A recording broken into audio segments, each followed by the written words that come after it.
I'm Christina with Triple Crown, and I'm here today with Danielle Johnson with Barina. And we are putting together this video for Carthage Farm Supply, and what we're going to talk about today is a little bit on how to stretch your winter hay supply, which I know is a topic that's on all of our minds right now. So this past year, we've had a really weird year for weather, haven't we? We have. We had a lot of rain, and then we had not so much rain, and I know that our hay farmers had a really hard time with it. So what we have available tends to be a little lower quality than we have in the past, and there's also quite a bit of a shortage with the hay. So when you've got a lot of rain and the farmers can't get out into the field to cut it when they want to, we end up with a hay that's a little more stemmy, a little higher in undigestible fiber, typically lower in protein, and lower in some of the vitamins and minerals that we like to try and preserve for the winter. And then towards the end of the year, we had a bit of a drought, and a lot of farmers didn't manage to get in their third cutting hay, so we also have a bit of a shortage of hay. So at the store, you all sell hay, right? Yep, we sell hay. We have fescue and coastal Bermuda. But with that being said, with the shortage, we don't know the quantity of which we'll be having come beginning of the year. So you think it would probably be a good idea to go ahead and stock up now? I would say so. That's what I've been thinking too. What I've heard from my hay farmers that I work with is go ahead and get it up in the barn if you can. Exactly. So that's what I've done so far. I know you can buy hay, at your local feed store. That's a good option. You all carry both rounds and squares? That is correct. Yeah, so you can get hay in various different sizes. So at their store, they've got the small square bales, and then they've got the big round bales. You can also join a hay buying co-op. We've got a couple of them locally, where maybe you can get square bales from up north in the United States, or maybe up from Canada. And then also there's another group that brings in the large squares, which come in at the 900 to 1100 pound bales. So those are all options for our long stem forage. So as far as options for you, if you are looking at your hay supply and thinking that you could use either a little more quantity or a little more quality to go with the hay in your barn, we've got a couple ways you can accomplish that. Just real quick, I'm going to go through some basics on the equine diet and make sure that you have the information you need to make good decisions. So the horse's diet should always be forage based. The horse is going to need a very minimum of 1.5% of their body weight in long stem forage each day. So if you're thinking about your 1,000-pound quarter horse or thoroughbred, that's at least 15 pounds of forage per day. They can get this in a number of ways. They can get it from small square bales, large round bales, large square bales. They can get it if your pasture's been overseeded, maybe in a winter rye, or if you're lucky enough to have a fescue pasture that gives you hay almost year round. So all of that counts towards it. Some horses can get by, the easy keepers, on just a 1.5% of their body weight, so that 15 pounds per day. Most horses are going to need somewhere between 18 and 20 pounds of hay or long stem forage per day. And then some horses are going to need a little more again when you start thinking about those horses that are harder keepers. So when we go through looking at the different things that we can use to stretch the hay, I'm going to go from longest fiber length to shortest fiber length. So we'll start off we talked about long stem hay that you get in bales. And then the next option for you would be compressed bales. So the nice thing about these is they're generally quite easy to purchase. They're trucked in from out of state typically. They come in 55 to 75 pound compressed bales, which means that they fit all that hay into a very small package. Good things about this: you have an option to put in long stem forage. Generally, there's very good availability for it. The companies that provide these have excellent sourcing options, so they're going to keep hay available even if, on the East Coast we're running low. And then they're also typically a really good quality hay. So when we're talking about quality of hay, one of the main things is digestibility. So how much of that hay can the horse break down in its hindgut, and how many nutrients and calories can it get out of that hay? So these are typically quite high in calories and also quite high in protein, vitamins, and minerals. The only disadvantage to these is they do tend to run quite expensive compared to just buying a standard square bale. So when we're going down to the next fiber length, we're going to look at about a 1.5 to 2 inch fiber length, and that's what comes in these chopped forages. Several brands have some available. Carthage Farm Supply carries the Triple Crown brands, and they come in these 40-pound bags like you see here. They've got a couple different options for you, so we can tailor which one you're buying to your horse's needs specifically. Nice thing about these, they're very digestible, very palatable, meaning horses like them and eat them well. They don't tend to waste them. And the digestibility factor is really high on them. They're a really high quality product, and then that short fiber length makes it easy for the horse to chew. You can also soak these. So if you have a horse that's older and maybe has gotten to the point where long stem hay is difficult for them, but maybe they're not quite ready for mush yet, this is a good intermediary for that horse. So you can soak these, which makes them easier again. It's also a good way of getting a little extra water into your horse, especially with these big temperature fluctuations when we worry about horses drinking enough. This is a great way to get a couple gallons of extra water into your horse twice a day or 3 times a day. The other nice thing about these products is we have some specialty products available if your horse has special health needs, things like insulin resistance or if they have GI issues. So if you have a horse with insulin resistance, we try and keep, or equine metabolic syndrome, we try and keep the diet below 10% NSC, which is what the AAEP recommends for those horses. We have, with Triple Crown, we have a bagged grass forage, and we also have the safe starch forage. Both of those are good options for horses that have metabolic syndrome. It keeps the carbs low, but keeps them getting the fiber that they need. You can use this as a partial hay replacement for those horses if replacing the entire diet might be a little difficult. If you think about a large horse going through at least a bag every 2 days, you could do a half or even a quarter of the horse's diet in chopped forage and then feed long stem quality hay for the rest of it. And then for horses with GI issues, we have an alfalfa blend, which is good. The extra calcium and protein in it help buffer the stomach acid and can help with symptoms of gastric ulcers. And then we also have the Alpha-Lox forage, which is a nutraceutical supplement designed for horses with GI issues.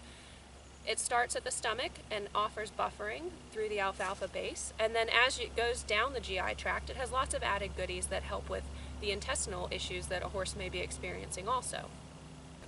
If you travel with your horse, like you're going to a show, or maybe you go on nice trail rides in the winter, this is a really easy way to carry your forage with you. They stack well, they stay dry, and you don't have to worry about hay all over the place when you're camping.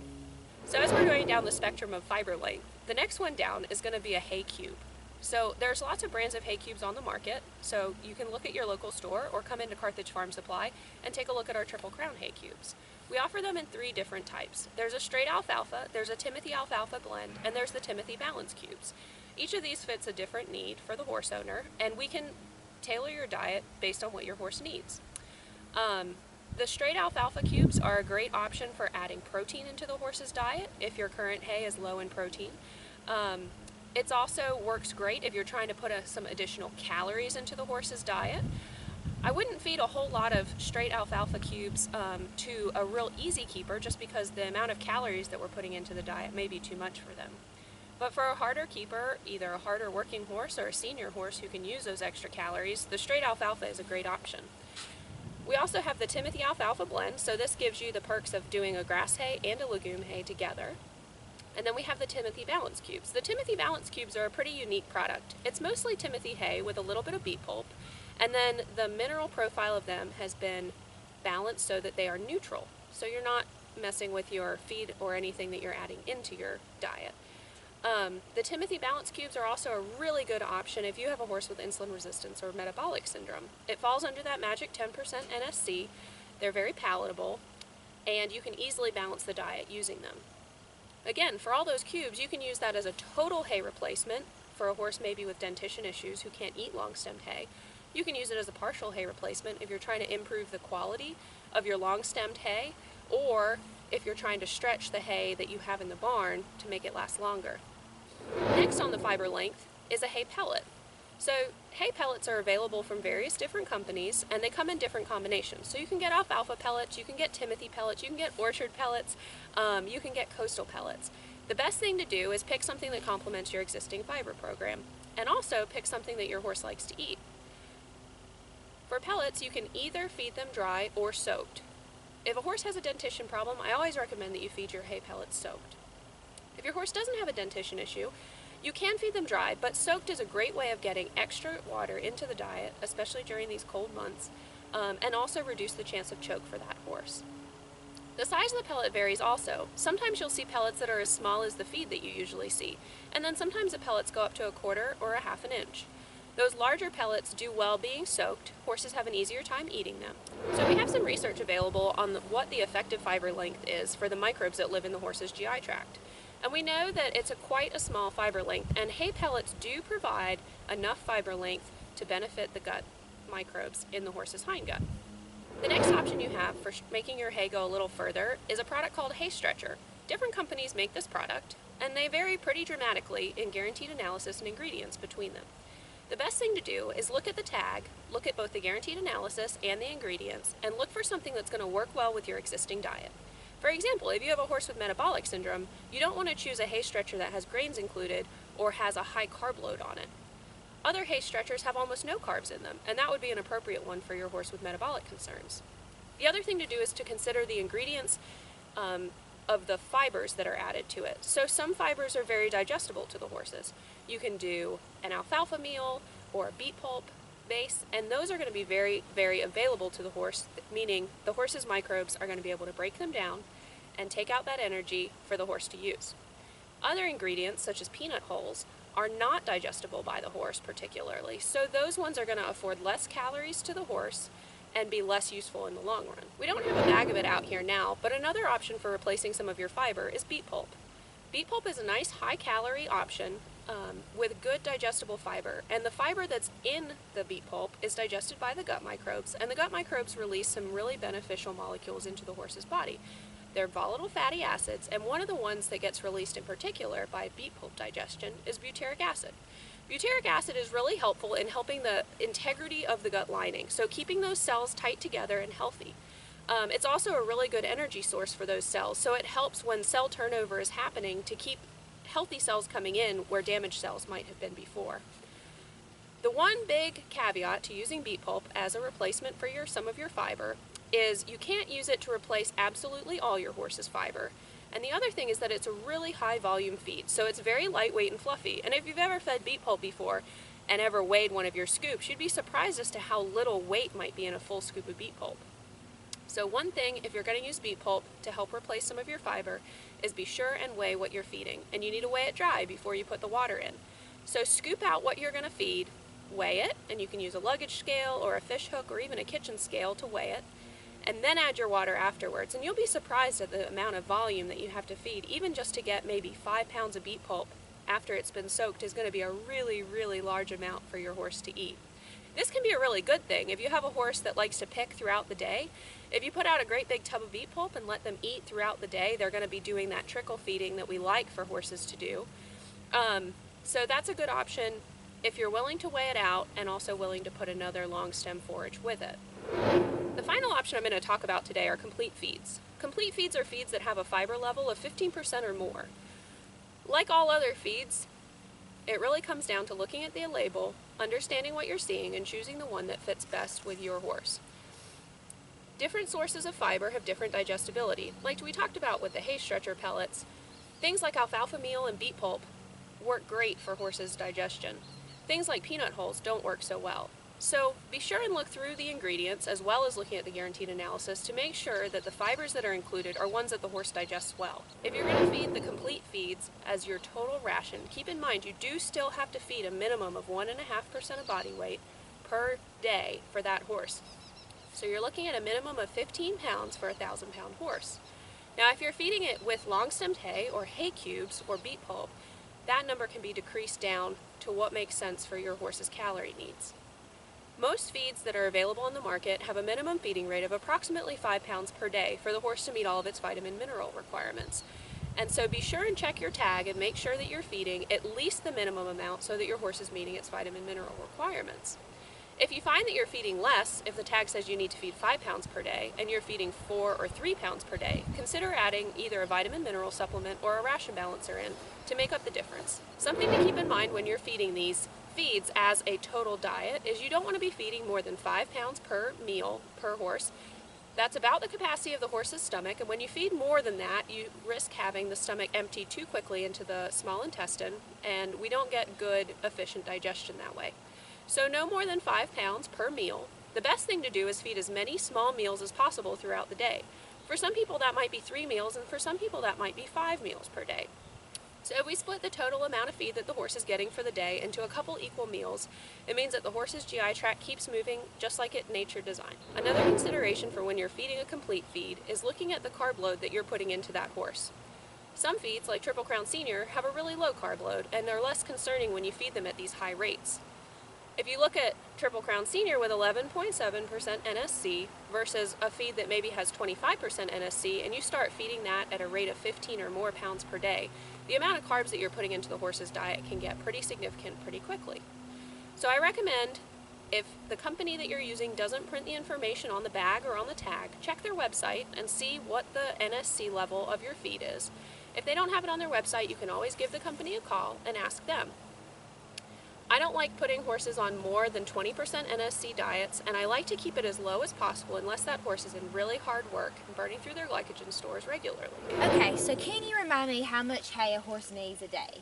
Well, at the very minimum, all horses need at least 1.5% of their body weight in hay. So it depends on the horse. This is a good time to pull out that weigh tape that your feed rep's given you when they've been out at the farm or when you've been at the store picking up freebies. So weigh your horse, figure out how much they weigh. For a 1,000-pound horse, that's 15 pounds of hay at the very, very minimum per day. So how many flakes is that? Wow, that's a perfect question. I get asked that all the time. The best thing to do is to weigh your hay. Are you finding a theme here? So how can you do that? The best thing to do is just go onto the store, or you can go online and find an inexpensive luggage scale or fish scale. Put your hay either in a trash bag or in a hay net and hang it from your scale. Figure out how much you're feeding. All flakes are different within bales, so it's not always a hard and fast rule that you should feed 3 flakes twice a day, but at least it gives you a starting point, or if you have somebody farm sitting for you, you can weigh it out and figure out, well, for my bales, 4 flakes is 10 pounds. Maybe for another set of bales, 2 flakes is 10 pounds. Exactly. So what kind of hay should I buy? Well, the best thing with hay is you want to buy the hay that you can afford to feed enough of. So if you can buy really, really, really nice Timothy Orchard, maybe at your local feed store, but it's going to run you $20 a bale, and you're thinking, wow, I'm only going to be able to feed a couple flakes a day, that's probably not the best hay to use. But if you can go find a good quality clean hay where you can feed the appropriate amount per day, that's the hay you should buy. That sounds great. And if you have any questions, feel free to drop a comment below, and Christina and I will make sure we answer those questions for you. Well, thanks for having me out today, Danielle. I really enjoy working with both you and Carthage Farm Supply. Yes, we enjoyed it, and we'll be filming more videos here soon.